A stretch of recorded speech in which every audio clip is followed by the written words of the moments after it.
اس سے آگے جو ہے وہ صورتحال مزید خراب ہو سکتی ہے. آگے بڑھتے ہیں جناب اور بات کرتے ہیں خطے میں گیم چینج ہو گئی ہے جناب. وہ ایک بڑا مشہور گانا تھا نا جی کہ کڑی شہر آ کے میم ہو گئی کہ ساڑھے نال گیم ہو گئی. لیکن اس میں جو گیم ہوئی ہے وہ ہوئی ہے جناب بھارت کے ساتھ, جس نے بڑی کوشش کی کہ وہ کسی طرح سے سینٹرل ایشین ٹریڈ جو کہ پاکستان کے رستے ہوتی تھی وہ کسی طرح سے اس کو قابو میں کرے, اور اس کے حوالے سے اس نے بڑی خطے میں پراکسیز بنانے کی بھی کوشش کی. لیکن اس کی یہ کوششیں اب ناکام ہوئی ہیں کیونکہ گوادر سے افغانستان کے لیے پہلی تجارتی کھیپ اتوار کو بذریعہ سڑک روانہ کر دی گئی ہے. بالکل جی, ٹرانزٹ ملک کے طور پر پاکستان کے لیے یہ ایک اہم سنگ میل ہے. پورٹ حکام کے مطابق بحری جہاز دبئی بندرگاہ سے افغانستان کے لیے تجارتی سامان لے کر گوادر پر رنگا انداز ہوا, اور 2 سے زائد کنٹینرز میں لائی گئی کھاد کو کسٹم کلیئرنس کے بعد گوادر سے سڑک کے راستے افغانستان روانہ کیا گیا. اور حکام یہ بھی بتاتے ہیں کہ جلد پاکستان اور افغانستان کے درمیان سفری سہولتیں بھی معمول پر آ جائیں گی, اور موجودہ کورونا وبا کی وجہ سے آمد و رفت جو کہ کافی حصے سے معطل بھی ہے, اس ایس او پیز پر عمل درآمد بھی کیا جا رہا ہے. اور یہ جو آمد و رفت تھی, جو ایک طرح سے جو ٹریڈ جو رکی ہوئی تھی, یہ ٹریڈ بحال ہو جائے گی. اور اسی والے سے مزید بات کریں گے ہمارے ساتھ Hamdullah Khan Tareen, member chamber of small industries Balochistan, ان کو شامل گفتگو کریں گے. بہت شکریہ سر آپ کا کہ آپ نے ہمیں وقت دیا. یہ بتائے گا کہ گوادر پورٹ سے افغانستان کے لیے پہلی کھیپ روانہ ہوگی, ایک اہم سنگ میل ہے پاکستان کے لیے. گوادر پورٹ کے مستقبل کو آپ کیسے دیکھتے ہیں؟ بسم اللہ الرحمن الرحیم. شکریہ مدیحہ. یہ بہت بڑی گیم چینجر ہے اس پورے خطے کے لیے انشاءاللہ, اور اس سے الحمدللہ پاکستان کا بڑا وقار بڑھے گا. اور رہی بات اپنا کیا نام, جو بھارت نے کوشش کیا تھا چابہار پورٹ کے لیے, بدنیتی کی بنیاد پہ الحمدللہ وہ ہمارے دوست ملک چین نے کے ساتھ ایران کے ساتھ مل کے اس کی کوشش کو ناکام کر دیا. یہ بہت بڑا گیم چینجر ہے, اور اس خطے کے لیے خاص کر یہ افغانستان, ازبکستان, تاجکستان, آذربائیجان, ارمنستان, یہ ان لوگوں کو ضرورت ہے یہ پورٹ.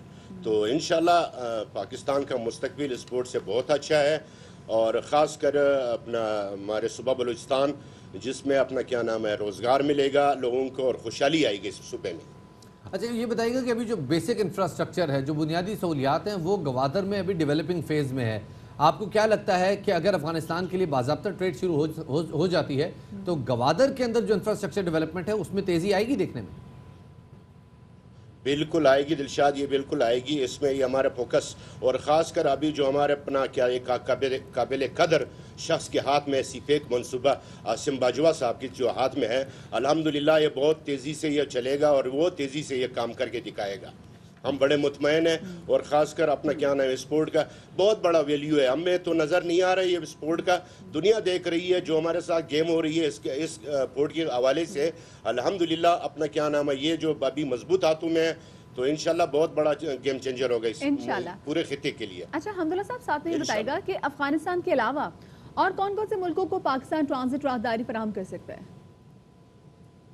ملیہ یہ تقریباً افغانستان, ازبکستان, تاجکستان, آذربائیجان اور ارمنستان اور قازقستان, یہ پورا خطہ جو پڑا ہوا ہے نا, جس کا اپنا پورٹ نہیں ہے, سی پورٹ نہیں ہے اس کا پورا مطلب ہمارے پاکستان سے زیادہ ان لوگوں کی زیادہ ویلیو اپنا کیا نام ہے قدر سے دیکھتے ہیں, اور وہ اپنا کیا نام اس کی ضرورت بھی ہے. بہت بہت شکریہ جی. حمداللہ خان ترین موجود تھے, بتا رہے ہیں کہ جی گوادر کا مستقبل بڑا روشن ہے, اور اگر اسی طرح یہ ٹریڈ جاری رہی تو امید ہے کہ وہاں پہ موجود جو انفراسٹرکچر ڈیولپمنٹ ہے اس میں بڑی تیزی آ جائے گی. آلریڈی کافی تیزی آئی ہوئی ہے. آگے بڑھتے ہیں جی, اور بات کرتے ہیں ایک خیبر پختونخوا سے آنے والی ایک بڑی اچھی خبر کی, اور وہ خبر ہے اور ہمت اور عزم کی داستان بھی ہے.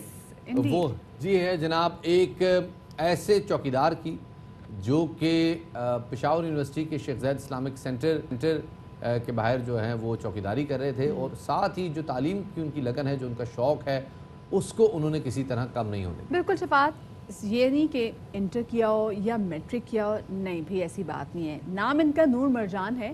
نور مرجان ایم فل کی ڈگری رکھتے ہیں, اور پرائیویٹ ایف اے اور بی اے کی تعلیم انہوں نے حاصل کی, اور اس کے بعد ریگولر ماسٹر کی ڈگری لینے کے بعد ایم فل میں انہوں نے داخلہ بھی لیا, اور اب وہ پشاور کی ایگریکلچر یونیورسٹی سے اپنی ایم فل کی ڈگری مکمل بھی کر چکے ہیں.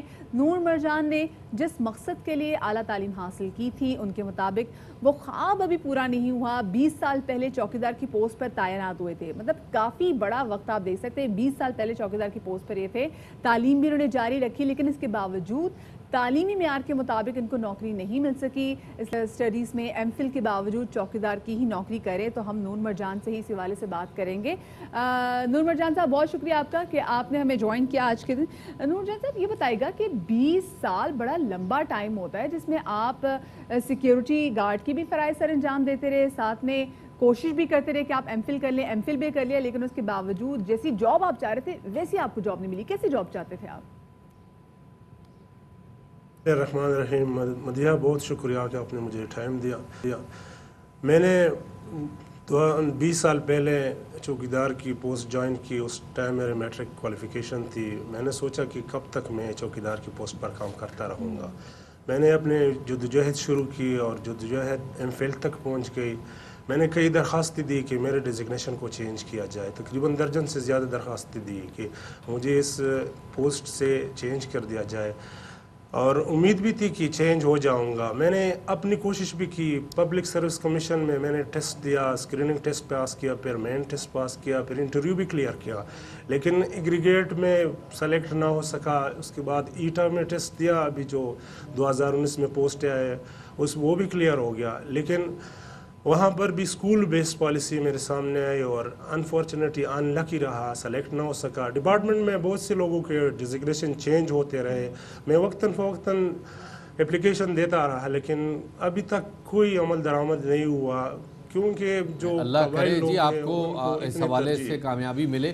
مجھے بتائیے گا آپ نے جو اپنا مقالہ لکھا وہ بڑا ایک منفرد ٹاپک ہے. آپ نے پشتون ثقافت کا تقابلی جائزہ کیا ہے دیگر مذاہب کے ساتھ.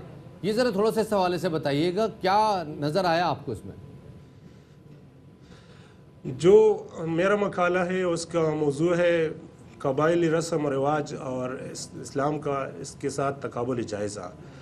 ہمارے تقریباً جو رسم و رواج ہے 90% وہ اسلام کے مطابق ہے. باقی جو کچھ 20% ہے وہ سکھ ازم یا بدھ ازم سے رہ گئے ہیں، یا جو وہ ہندوازم تھے اس کے حوالے سے کچھ ابھی بھی تھوڑے بہت ہے. تو میں اس کو ہائی لائٹ کرنا چاہتا تھا کہ یہ وہ رسم و رواج ہے، وہ رسومات ہے جن پہ جو اثرات جو لوگ یہاں سے گزرے ہیں ان سے رہ گئے ہیں، اور ان کو میں ہائی لائٹ کرنا چاہتا. الحمدللہ میں نے کامیابی سے اس کا ڈیفینس کیا اور مکمل کیا، اور ابھی میرے پاس اس کے تمام پہلو موجود ہے کہ کس طرح اسلام پہلا، پشتون وہ پہلا قوم ہے جس میں کوئی غیر مسلم نہیں ہے، سارے کے سارے مسلمان ہیں، کیونکہ پشتون قوم کا جو کلچر ہے، جو رسم و رواج ہے، وہ تقریباً اسلام کے عین مطابق ہے. اچھا نور مرجان صاحب، آپ نے اتنی تعلیم حاصل کی، بڑا زبردست ٹاپک ہے جس میں آپ نے ایم فل بھی کیا، تو اس کے بعد بھی جب آپ اپنی جو نوکری کر رہے ہوتے ہیں تو آپ کہیں سے دل برداشتہ نہیں ہوتے کہ میں نے اتنا پڑھا، میں نے اتنی اسٹرگل کی، اس کے باوجود میں ایک سیکیورٹی گارڈ کی نوکری کر رہا ہوں؟ دل برداشت تو تقریباً ہر لمحے انسان ہوتا ہے. جب آپ لوگوں کو دیکھتے ہیں جو آپ کے ساتھ بھرتی ہوئے تھے، آپ کی ہی گریڈ میں وہ چلے گئے 16 میں 14 گریڈ میں، اور وہ پروموٹ ہوتے رہے. کسی جگہ پر کوئی چاچا ماما نکل آتا ہے. لیکن ہمارا جو قبائلی علاقہ ہے وہاں پر تعلیم کی بہت کمی ہے. وہاں سے جس علاقے سے میں تعلق رکھتا ہوں وہاں سے ایون کلاس 1 آفیسر بھی نہیں ہے جو آپ کو پروموٹ کر سکے، آپ کی سفارش کر سکے، آپ کو آگے لایا جا سکے. صحیح. تو پھر آپ نے سوچا ہے مرجان صاحب کہ ابھی جیسے آپ نے ذکر بھی کیا کہ آپ کے قبائلی علاقوں میں تعلیم پر اتنا زور نہیں ہوتا، تو آنے والی جو قبائلی نسلیں ہیں ان کی تعلیم کے لیے آپ کچھ کریں؟ الحمدللہ میں سوچ رہا ہوں کہ یہاں اگر مجھے کچھ نہیں ملا تو میں ریٹائرمنٹ لے لوں گا، اور ایسے اسکول ایسا انسٹیٹیوشن بنانا چاہتا ہوں جس میں آپ بچے کو یہ نہ کہیں کہ میٹرک پاس کر لو میں آپ کے لیے موٹر سائیکل لے لوں گا یا وہ کروں گا یہ کروں گا، بلکہ بچہ خود بستہ اٹھائے اور اسکول آئے. اس طرح اسکول بیسڈ کریکولم یا ٹیچر بیسڈ کریکولم نہیں ہونا چاہیے، اس میں چائلڈ بیسڈ کریکولم ہونا چاہیے تاکہ اسٹوڈنٹس بچہ اس میں خود انٹرسٹ لے اور خود اسکول پہنچ جائے، چاہے وہ چھٹی کا دن کیوں نہ ہو. بچہ ضد کرے کہ آج میں نے اسکول جانا ہے، آج میں نے یہ ایکٹیویٹی کرنا ہے. بڑا قیمتی پوائنٹ ہے کہ اس ملک کی 60% آبادی جو ہے وہ 25 سال سے نیچے ہے، لیکن بڑے کم لوگ ہیں جو آپ جیسی سوچ رکھتے ہیں، جو نوجوانوں کے پوائنٹ آف ویو سے، بچوں کے پوائنٹ آف ویو سے سوچیں کہ بچوں کو کیا فیصلے کرنے چاہیے ہم اور ان کا مستقبل کیا ہونا چاہیے۔ اب یہ بتائیے گا، یہ جو آپ نے جو ماڈل بتایا ہے اسکولنگ کا، بڑا اسکینڈینیوین قسم کا ماڈل ہے۔ ہم دیکھتے ہیں یورپ میں اس قسم کی اسکولنگ ہوتی ہے جہاں بچے کو چوائس پہ پڑھایا جاتا ہے، 2 سے 3 گھنٹے کی پڑھائی ہوتی ہے۔ کوئی ایسا سسٹم آپ نے اسٹڈی کیا ہے یا یہ آپ کی اپنی سوچ ہے؟ میں نے بی ایڈ اور ایم ایڈ دونوں پڑھے، اور اس طرح جب کوئی غریب ہوتا ہے تو وہ دل لگا کر ہی پڑھتا ہے، کیونکہ اس کو آسرا نہیں ہوتا کسی اور جگہ سے کچھ ملنے کا۔ تو میں نے پڑھا اور پھر اپنی سوسائٹی میں رہ کر پتہ چلا کہ ہم کیوں آگے نہیں بڑھ رہے، ہم کیوں کوالٹی سائنٹسٹ نہیں فراہم کر رہے، کیوں کوالٹی انجینئر فراہم نہیں کر رہے، کیوں کوالٹی ڈاکٹر نہیں فراہم کر رہے۔ اصل میں ہم معاشرے میں جو رہتے ہیں، بیسک جو ایجوکیشن ہوتی ہے اس پہ ہم فوکس نہیں کرتے۔ ایف اے لیول یا بی اے لیول کا ٹیچر ہم پرائمری لیول میں اس کو لگا لیتے ہیں، اس سے ان کی نشو و نما صحیح طریقے سے نہیں ہوتی، اور نرشمنٹ نہیں کر پا رہے تھے بچوں کے، کہ بچوں میں کریٹیو مائنڈ وہ پیدا کیا جائے کہ وہ کچھ خود سے کر سکتے۔ ادروائز ہمارے جو آج کل سسٹم ہے، اسی سے ایک جڑا ہوا سوال، اسی سے ایک ضمنی سوال، کرٹیکل تھنکنگ کو ہمارے نصاب میں، ہمارے تعلیمی نظام میں بڑا اپوز کیا جاتا ہے، اب ڈسکریج بھی کیا جاتا ہے، ڈسکریج کیا جاتا ہے، بچے کو سوال پوچھنے پہ بعض اوقات سنپ کیا جاتا ہے۔ یہ کلچر آپ چاہتے ہیں کہ جو آپ سکول یا آپ جو ادارہ شروع کریں اس میں یہ کلچر فروغ دیا جائے؟ میرا سب سے پہلا بنیادی مقصد یہ ہے کہ جب ٹیچر کلاس میں ہے تو سب سے پہلے یہ پوچھے کہ کیا حال ہے، آپ لوگوں کا کوئی کویسچن ہے، کوئی مسئلہ ہے، کسی کو کوئی تکلیف ہے، باہر کوئی جانا چاہتا ہے، تاکہ کلاس سیٹسفائیڈ رہے، پھر اپنے لیکچر شروع کرے، اپنا لیکچر ڈیلیور کرے۔ نور مرجان، میں یہ ضرور کہوں گی کہ ہمارے جو اسکول ہیں وہ محروم ہیں آپ جیسی سوچ کے ٹیچر سے۔ ہم ضرور چاہیں گے کہ آپ بچوں کو پڑھائیں اور یہ جو سوچ آپ کے اندر ہے یہ آپ آگے بچوں میں بھی ٹرانسفر کریں۔ بہت شکریہ جی، نور مرجان ہمارے ساتھ موجود تھے۔ 20 سال شفاعت وہ اپنی ایک جاب کر رہے تھے، اور مطلب کوئی جاب اچھی بری نہیں ہوتی، ہر جاب جو ہے وہ بہت اچھی ہوتی ہے، آپ رزق حلال کمارے سے بڑی آپ کو اللہ پاک نے اور سعادت کیا دیں گے، لیکن اس میں بھی ہمت نہیں ہاری، اس میں انہوں نے اپنی ایم فل کی ڈگری جو ہے وہ کمپلیٹ کی ہے۔ اس کے بعد اب اگر خدا نہ خواستہ ان کو جو جاب یہ چاہ رہے نہیں ملی تو ان کا پلان یہ ہے کہ جا کے پڑھائیں۔ میں آپ کو بتاؤں آنیسٹلی وٹ آئی بلیو کہ یہ آدمی نوکری نہ کرے تو بہتر ہے، اس آدمی کو پالیسی میکنگ پہ ہونا چاہیے۔ ہمیں ایسے لوگوں کی ضرورت ہے کہ جو بچوں کی ایجوکیشن پالیسی بچوں کے پوائنٹ آف ویو سے بنائیں۔ ایک چھوٹا سا بریک لیتے ہیں، بریک کے بعد دوبارہ حاضر خدمت ہوں گے، ہمارے ساتھ رہیے گا۔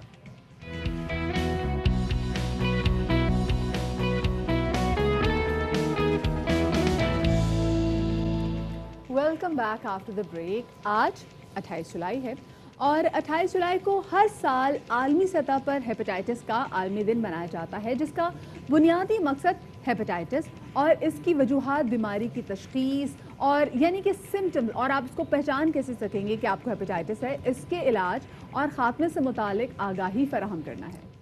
اب اسی حوالے سے بات کرنے کے لیے ہمارے ساتھ موجود ہیں جناب ڈاکٹر محمد عامر صاحب۔ ڈاکٹر صاحب بہت شکریہ۔ ڈاکٹر صاحب پہلے تو یہ بتائیے گا ہیپیٹائٹس کی ٹائپس کتنی ہیں؟ ہم ہیپیٹائٹس اے، بی، سی، کے اور ای، دیگر کئی ٹائپ سنتے ہیں لیکن لوگ ابھی تک پتہ نہیں ہے، کنونس نہیں ہے لوگ کتنی ٹائپ۔ بیسکلی تو یعنی 6-7 ٹائپس ہیں اس کی نا، لیکن جو ہم بیسکلی ڈیل کر رہے ہیں ہماری سوسائٹی میں اے، بی، سی، ڈی اینڈ ای، یہ موسٹ کامن ہے، اور ان میں سے بھی اے اور ای جو ہے وہ ایکیوٹ ہے، سیلف لمیٹنگ ڈیزیز ہے، اپنے ٹائم پہ خود صحیح ہو جاتا ہے، پیلیا جس کو کہا جی بالکل۔ اور B and C and D, یہ جو 3 ہیپیٹائٹس ہیں یہ بیسکلی یہ ایکیوٹ سے کرونک پہ چلے جاتے ہیں اور جو کہ خطرناک ہیں اور جان لیوا ہیں۔ ایکیوٹ سے مراد یہ کہ ایکیوٹ تو وہ ہوگی جو بہت جلدی 6 مہینے کا ٹائم ہے، بیسکلی ہمارے ہیپیٹائٹس میں اس کو 6 مہینے کا ٹائم دیا جاتا ہے کہ اگر 6 مہینے کے اندر صحیح ہو جاتا ہے تو ایکیوٹ ہے، 6 مہینے سے زیادہ اگر وہ یعنی پریویل کرتا ہے جو سلولی ڈیولپنگ ہوتا ہے۔ اچھا ڈاکٹر صاحب، ہمارے یہاں پہ کیوں اتنی مطلب کیوں دیکھتے ہیں کہ ہیپیٹائٹس کی ہم بار بار آگاہی بھی دیتے ہیں، 28 جولائی کو دن ہی منایا جاتا ہے، اس کے باوجود ہمارے یہاں پاکستان میں ہیپیٹائٹس بہت تیزی سے پھیلتا ہے، اسپیشلی اس سیزن میں؟ جی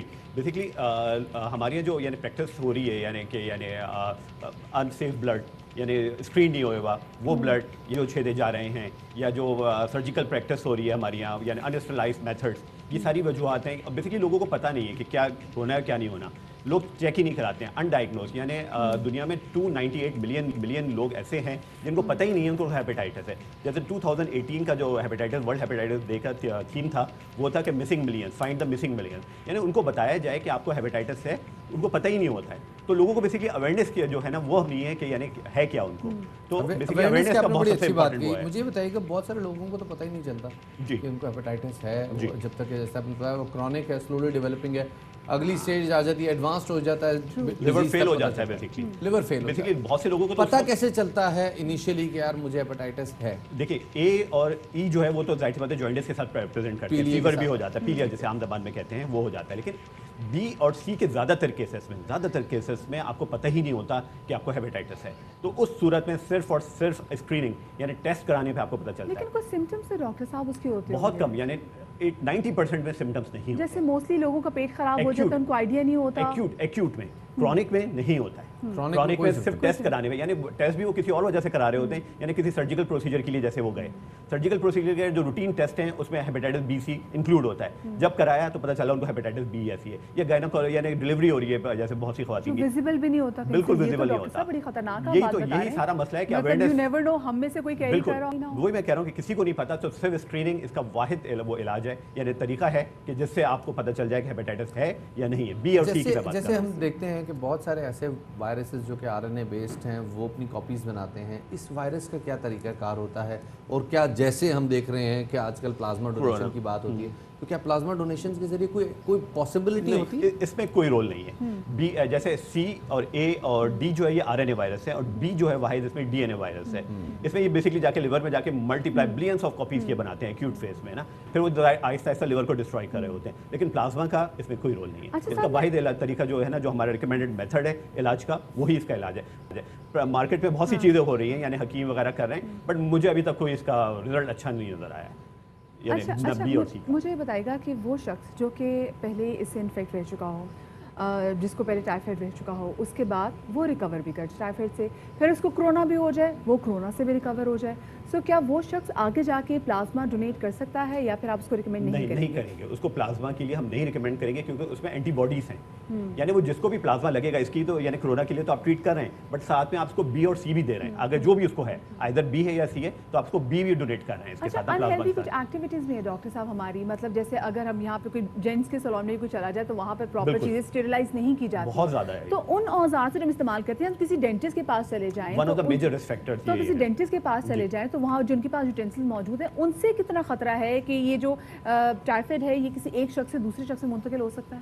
بالکل. اس کا یعنی 70 to 80% ہمارے پاس جو کیسز آ رہے ہیں نا, بیسکلی وہ باربر شاپ سے ہی آ رہے ہیں یا ڈینٹسٹ سے آ رہے ہیں, جو یعنی بیسکلی جو نارمل ڈینٹسٹ پریکٹس ہے ہماری یہاں, اس میں انسٹرلائزیشن ہوتی نہیں ہے. اور جو روڈ سائڈ پہ ڈینٹسٹ بیٹھے ہوئے ہیں جو کہ کویکس ہیں بیسکلی, وہ تو کر ہی نہیں رہے. ڈاکٹر صاحب میں ایک معاملہ پوچھنا چاہ رہا ہوں کہ کوئی ہاٹ اسپاٹس ایسے کوئی آئیڈینٹیفائی ہوئے ہیں؟ میری اپنی انڈرسٹینڈنگ یہ ہے, میں نے دیکھا ہے لاہور میں بہت زیادہ کیسز آتے ہیں لیور کے حوالے سے, اور خاص طور پہ سینٹرل پنجاب میں لیور کے حوالے سے بہت زیادہ کیسز آتے ہیں, اور وہ یوزلی ایڈوانس سٹیج کے ہوتے ہیں. کیا ایسے ہاٹ سپاٹس ہم نے کوئی آئیڈینٹیفائی کیے ہیں؟ کراچی میں بیسکلی یہاں پہ کافی جگہوں کی اسکریننگ گورنمنٹ نے کی ہے. جیسے گڈاپ میں تقریباً 70% لوگوں کو پازیٹیو پایا گیا ہے. 70% لوگوں گڈاپ کے علاقے میں. اسی طرح ہمارے لیاری میں بہت زیادہ کامن ہے یہ, لی مارکیٹ, لیاری, ان علاقوں میں جہاں پہ ڈسٹرکٹ ساؤتھ میں, سینٹرل میں کافی. پانی کا کوئی لینا دینا ہے؟ اے میں اور ای میں یقیناً پانی کا لینا دینا ہے. بی اور سی صرف خون سے ہوتا ہے. صرف خون سے ہوتا ہے. بی کے اور بھی باڈی فلوئڈز ہیں, اسطرا اور اوزار اور اس کے. جی بالکل, یقیناً جہاں پہ بھی خون کا یعنی استعمال ہو, یعنی خون کا جہاں پہ بھی لنک آ رہا ہے, وہاں پہ آپ کو بی اور سی ضرور ملے گا. بہت شکریہ جی. ڈاکٹر محمد عامر صاحب ہمارے ساتھ موجود تھے, اور آپ لوگوں نے ایسی کون سی چیزیں ہیں, ایسی کون سی احتیاط ہے جو کہ کرنا لازم ہے تاکہ ہم ٹائیفائڈ جیسی بیماری سے بچ سکیں. چھوٹی سی بریک کی طرف ہم جا رہے ہیں, ہمارے ساتھ رہیے گا.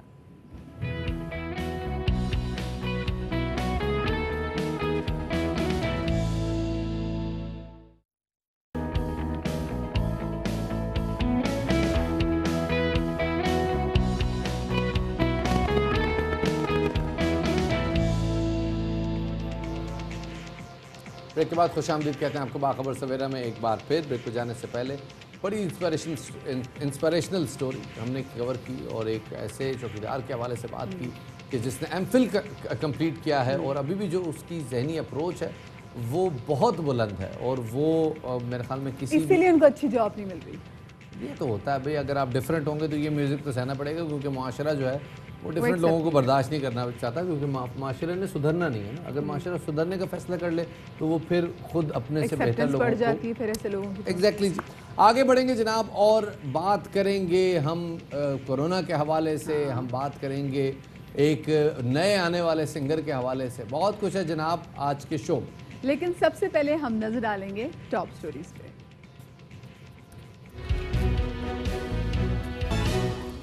تو جناب سب سے پہلے بات کریں گے کورونا کے حوالے سے جس میں اب ملک میں کورونا کیسز میں کمی آنا شروع ہو گئی ہے. وزیر اعظم عمران خان نے گزشتہ روز خطاب میں کہا کہ پاکستان ان چند ملکوں میں شامل ہو گیا ہے جس نے کورونا وائرس کی وبا پر قابو پا لیا ہے. اور ساتھ میں کورونا کا دباؤ بہت کم بھی ہو چکا ہے. 3 دن کے دوران ملک میں بہت کم اموات ہوئی ہیں. اگر آج بھی ہم دیکھیں تو آج بھی جو مرنے والوں کی تعداد ہے وہ 30 ہے, کل بھی ایسے 24 ہوئی اور یہ بدتدریج جو ہے یہ تعداد کم ہوتی جا رہی. کل پرائم منسٹر عمران خان صاحب نے کیا کہا تھا آپ کو سنواتے ہیں. ڈاکٹر ظفر مرزا کے مطابق پاکستان میں کورونا وائرس سے اموات میں 87% کمی ہوئی ہے. 3 ماہ کے دوران 24 گھنٹے میں سب سے کم 20 اموات ہوئیں, لیکن اب بھی کسی لاپرواہی کی گنجائش نہیں. دوسری جانب پنجاب میں کورونا وائرس کا پھیلاؤ روکنے کے لیے عید الاضحیٰ کے موقع پر 9 دن کے لیے مارکیٹس بند رکھنے کا فیصلہ کیا گیا ہے. سمارٹ لاک ڈاؤن کا اطلاق رات 12 بجے سے شروع ہو چکا ہے جو 5 اگست تک جاری رہے گا. اور اس دوران عید پر مارکیٹوں کو بند کر دیا جائے گا. وزیر اعلیٰ پنجاب نے عوام سے اپیل کی ہے کہ وہ عید سادگی سے منائیں اور کورونا کے تناظر میں SOPs کی مسلسل پابندی کریں. ریسٹورینٹ اور تفریحی مقامات کو کھولنے کا فیصلہ محرم کے بعد اب مشاورت سے کیا جائے گا. اسی والے سے مزید تفصیلات جانیں گے. AY نیوز کے نمائندہ خصوصی نعیم حنیف ہمارے ساتھ موجود ہیں. Naeem, good morning and welcome to Bakhabar Savera. نعیم, یہ جو 9 دن پر ایک دم سے انہوں نے لاک ڈاؤن لگا دیا گیا ہے تو صورتحال کیا ہے؟ مطلب کمپلیٹلی بند ہوگا لاہور یا پھر جو کیونکہ بکرا منڈی بھی ہے تو یا یہ جگہ کھلی رہیں گی؟ جی بالکل مدیہ, سب سے پہلے تو میں یہ آپ کو بتاتا چلوں کہ عید الفطر پر چونکہ نرمی کی گئی تھی لاک ڈاؤن میں اور تقریباً 2 گنا ہو گیا تھا پنجاب میں کرونا اور کیسز اتنی بڑی تعداد میں بڑھے تھے, اسی کو پیش نظر رکھتے ہوئے اب یہ فیصلہ کیا گیا ہے.